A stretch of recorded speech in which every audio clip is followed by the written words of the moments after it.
My name is Emily Dawson, and I'm 31 years old. For 3 years, I believed I was building a future with Nathan Cole. We never lived together. He had his apartment, I had mine, and whenever I suggested taking the next step, he'd smile, kiss my forehead, and say he treasured his independence. I admired that about him. I thought it meant he was mature, secure, and respectful of boundaries. What I didn't realize was that his version of independence mostly meant keeping his own money while feeling strangely comfortable spending mine. The Las Vegas trip was supposed to celebrate our anniversary. Nothing extravagant, just 4 days away from work. A comfortable hotel, a couple of shows, good restaurants, and finally some uninterrupted time together. I had spent months setting money aside, carefully saving almost $3,000 so we could enjoy ourselves without worrying about every receipt. Then, 2 weeks before we were supposed to leave, everything changed. My mother slipped on the back steps outside her house and shattered her hip. The phone call came while I was at work. By the time I reached the emergency room, she was already being prepared for surgery. The doctors assured me she'd recover, but rehabilitation would take weeks. She lived alone, and there was no one else who could stay with her during those first difficult days. That night, I met Nathan for dinner. "I'm so sorry," I said quietly as I pushed my pasta around the plate. "I have to cancel Vegas. Mom needs me." For just a second, disappointment flashed across his face, then something else replaced it. It was subtle, a quick calculation behind his eyes, before he smiled sympathetically. "Oh, that's awful," he said. "Will she be okay?" "Eventually. I'll have to fly there instead." He nodded thoughtfully before twirling his fork. "Well, since the hotel's already paid for," he began carefully, "maybe I could still go. Vanessa has been dying to visit Vegas. Seems like a shame to waste the reservation." The speed of his suggestion surprised me, not because he wanted to go, because it felt like he'd already imagined the entire vacation without me. Still, my thoughts were consumed by hospital paperwork, insurance forms, and making sure my mother wouldn't have to recover alone. "I guess that makes sense," I admitted. "The reservation isn't refundable." His entire face lit up. "You're amazing." Then came the sentence that should have made every alarm in my head go off. "Could I borrow one of your credit cards?" "Just for emergencies." Nathan wasn't unemployed. He worked in medical equipment sales and earned a respectable salary. He had his own debit cards, credit cards, and savings account. There was no logical reason he needed mine. But I was exhausted, terrified, distracted. "Only for emergencies," I reminded him. "I promise." I handed him my visa. $5,000 limit. One of the worst financial decisions I've ever made. The morning Nathan left for Las Vegas, I was sitting beside my mother's hospital bed while nurses checked her medications. A text arrived just before his plane departed. "Boarding now. Don't worry about anything. Just focus on your mom. Love you." Reading it actually made me smile. Maybe I'd misjudged him. Maybe he really understood. Mom's surgery went well. The first day disappeared into conversations with doctors, helping nurses adjust pillows, filling prescriptions, and learning how to help with physical therapy once she came home. That evening, after finally convincing Mom to get some sleep, I collapsed into the uncomfortable hospital chair and opened my banking app. The notification appeared almost instantly. $1,214.87 charged today. My stomach tightened. I opened the transaction history. Luxury steakhouse, $342. Nightclub, $286. Hotel spa, $125. Designer boutique, $189. Several more purchases followed. None of them looked remotely like emergencies. I texted Nathan. "Hey, I noticed some pretty big charges on the card. Everything okay?" Hours passed before he answered. "Vegas is insanely expensive. Don't worry. Vanessa's paying me back for half of everything." Something about that message bothered me. Not the words, the casualness.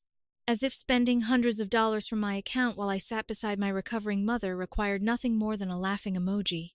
I called. No answer. I texted again. Please be careful. That card was only supposed to be for emergencies. Several hours later, my phone buzzed again. Not with an explanation.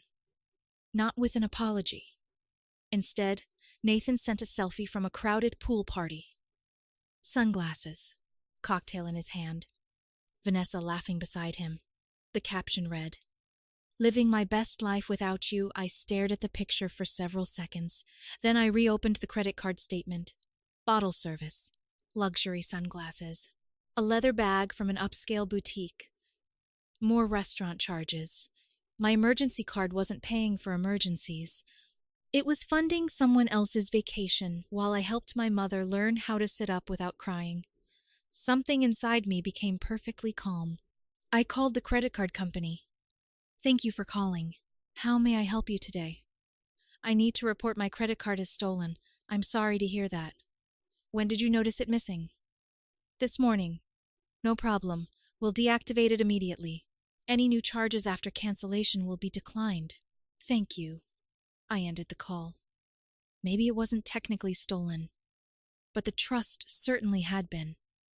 About 18 hours later, while helping my mother take her first painful steps with a walker, my phone erupted with non-stop calls and frantic messages. The fireworks had officially begun. By the time I checked my phone that evening, there were 27 missed calls. Most were from Nathan. The rest came from Vanessa. Dozens of text messages covered my screen. "Emily, why isn't your card working? I'm standing at a restaurant and it's getting declined. This is humiliating. Security at the club thinks I'm trying to scam them. Call me right now." I couldn't help noticing something. Not one message asked how my mother was doing. Not one wondered whether surgery had gone well. The only emergency Nathan seemed concerned about was losing access to my credit limit. I finally replied with 2 words. "So unfortunate." Then I silenced the conversation and slipped my phone back into my pocket. Mom needed help walking from the living room to the kitchen, and that mattered far more than whatever crisis was unfolding hundreds of miles away. The calls didn't stop. When Nathan realized I wasn't answering, Vanessa began calling instead. She left furious voicemails accusing me of embarrassing them. "You financially abused him!" she shouted in one message. "Do you know how awful this is? We had to leave the restaurant because your card got declined." Financial abuse. Apparently canceling my own credit card qualified now. By the 3rd day, Nathan had pieced everything together. "You reported the card stolen? Are you insane? I have expenses. The hotel expects tips. How am I supposed to eat? You're controlling and abusive." I read every message without replying, because every accusation ignored 4 simple facts. Nathan owned multiple credit cards. He had a debit card. He earned a solid income, and he had willingly spent nearly all of his available cash on the first day because he assumed my account would cover everything else. Yet somehow I was responsible for rescuing him from his own decisions. Then came the email. It was almost 2,000 words long. A masterpiece of entitlement. Nathan accused me of abandoning him in a dangerous city. He claimed I had manipulated him financially. He insisted I had ruined his emotional well-being. He even suggested he was reconsidering whether someone as controlling as me deserved another chance. What struck me wasn't what he wrote. It was what he didn't. Not one sentence asked whether my mother had recovered from surgery. Not one line mentioned her pain. Not one expression of concern appeared anywhere. I forwarded the email to my best friend, Lauren. Above it, I typed only one sentence. "Count how many times he mentions money and how many times he mentions my mom." Lauren replied less than a minute later. "0. That's all you need to know." She was right. Nathan wasn't angry because I'd betrayed him. He was angry because I'd interrupted his shopping trip. A day later, he returned home earlier than planned. Apparently, Las Vegas lost its magic once someone else stopped paying. My phone immediately started ringing again. "I'm back. We need to talk like adults. I'll be at your apartment at 7. I answered with the truth. I'm still staying with my mother. She needs me. His response came almost instantly. Seriously? Our relationship is falling apart and you're choosing your mother over me? I stared at the message. There it was, the sentence that erased every remaining doubt. Yes, I'm choosing my mother. She just survived major surgery. A few seconds later, another message arrived. You're unbelievable. No. I was finally seeing him clearly. Don't come to my apartment. You're no longer welcome there. The typing bubble appeared immediately.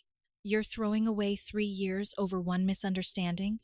You mean the misunderstanding where you treated my credit card like your personal vacation fund? I didn't steal anything. Couples share things. Couples ask first.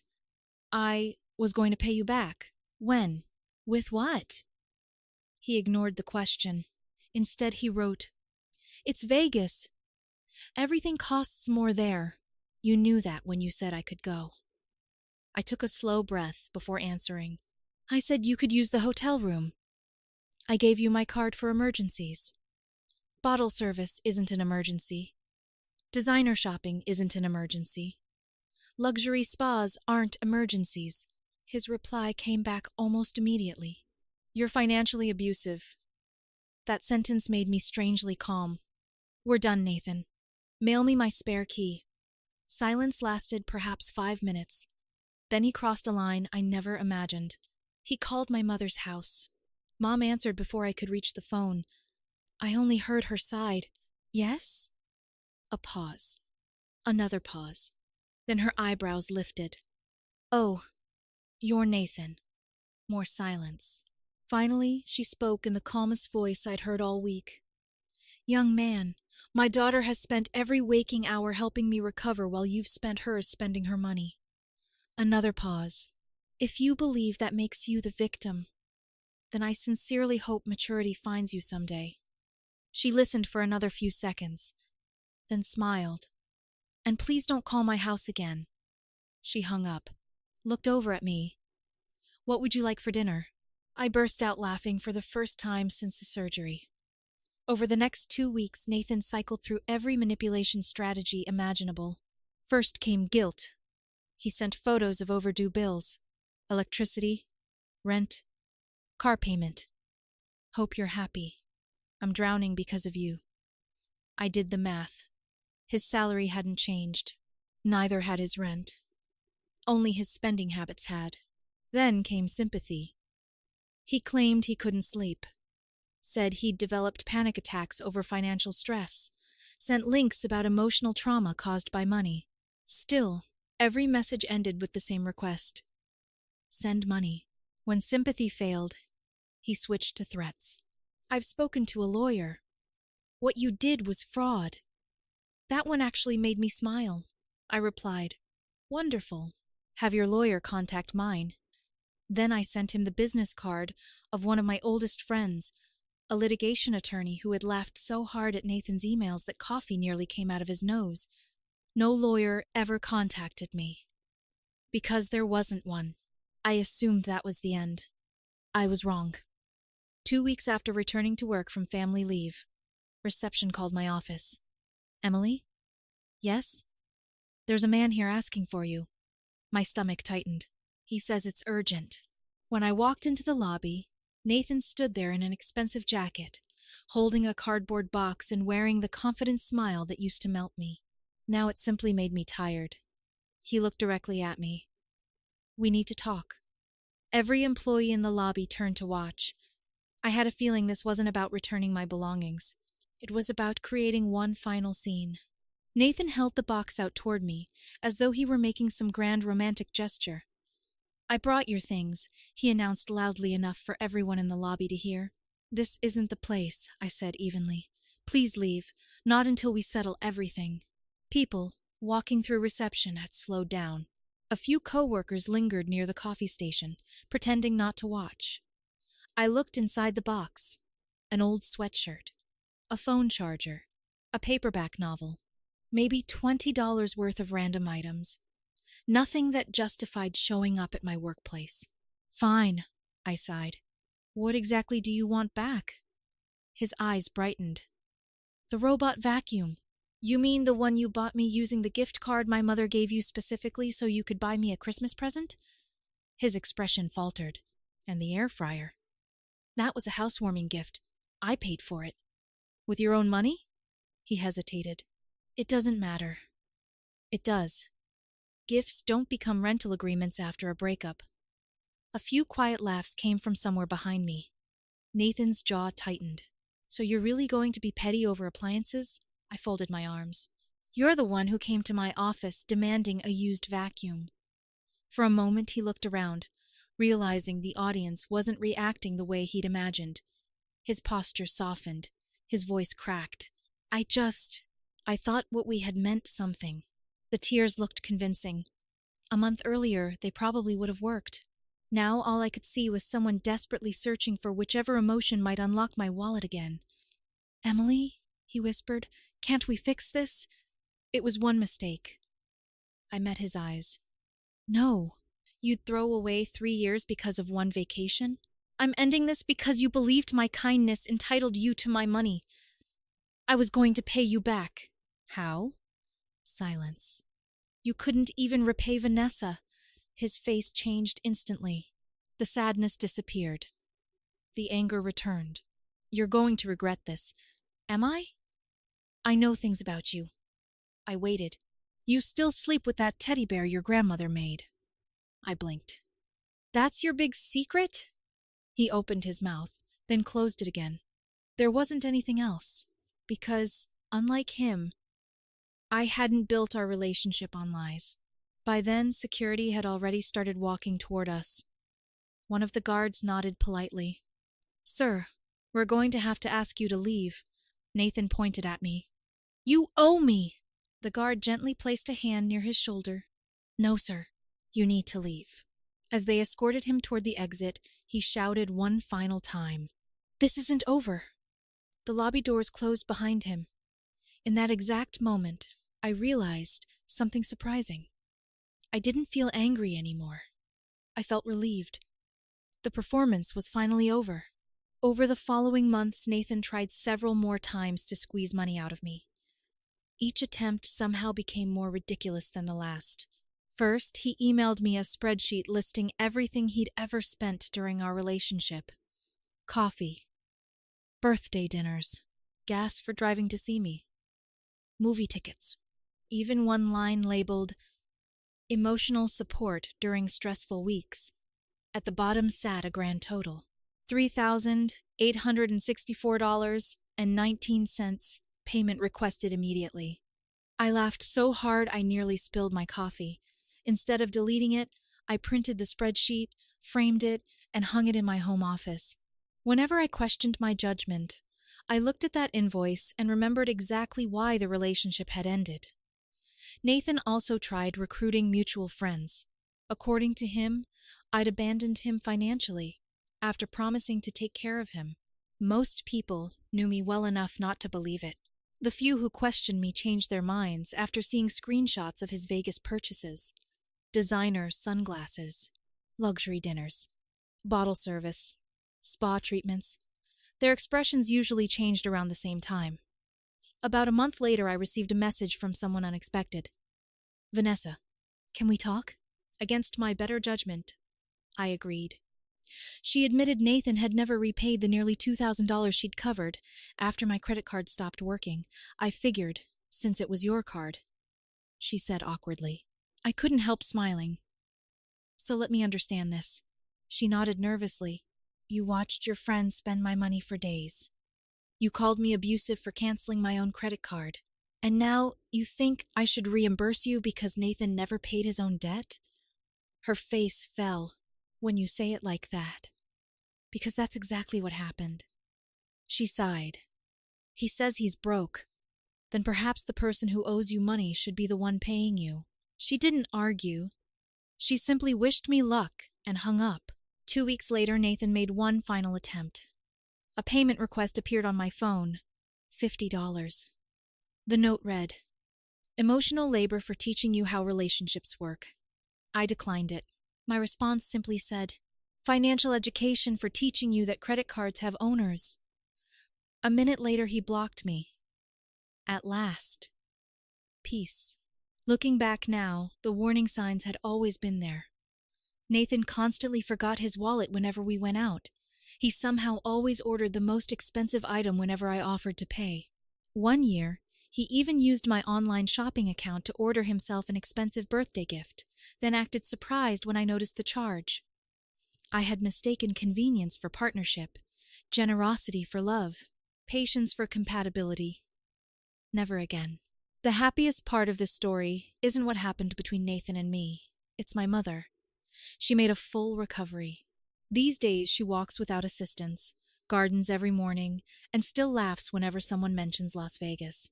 Her favorite story isn't about surgery. It's about hanging up on my entitled ex-boyfriend while recovering on pain medication. She insists it was better therapy than anything the hospital prescribed. As for me, I'm genuinely happy. I'm not rushing into another relationship. When the right man eventually comes along, he'll find someone who's still kind, still generous, but also someone who understands that love without boundaries eventually becomes exploitation. Separate finances until marriage. Clear communication. Mutual respect. Those aren't walls. They're foundations. And if anyone ever asks to borrow my credit card just for emergencies before taking a vacation with another woman, the answer will always be no.